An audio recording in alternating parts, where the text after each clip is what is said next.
জানি না, খারাপ রোগীগুলো বেশিরভাগ ইফতারের সময়ই আসে। ইফতারের সময় গেলে কিছু করা থাকে না, আমরা রুগী তো নিয়ে যে আগে দৌড়ে দিয়ে আসি, তারপরে দৌড়ে দিয়ে নামাই দিয়ে এসে তারপরে এসে আমরা একটু পানি টানি খাই, ইফতারি করি। ইফতারি দাওয়াত দেওয়া হয়েছে অনেকে,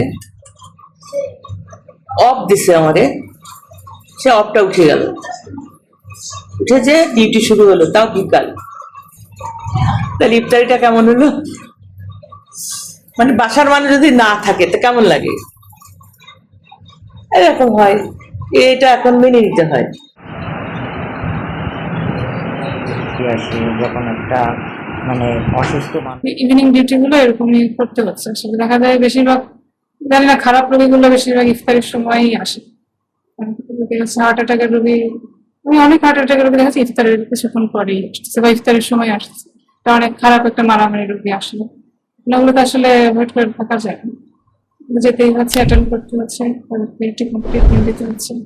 আর ইফতারি মানে রোজা একটু ভেঙে একটু পানি খেলাম বা যাই হোক, সেভাবে যে আমরা ম্যানেজ করি, আমাদের ডাক্তারের যে দায়িত্ব সেটা আমরা করে থাকি।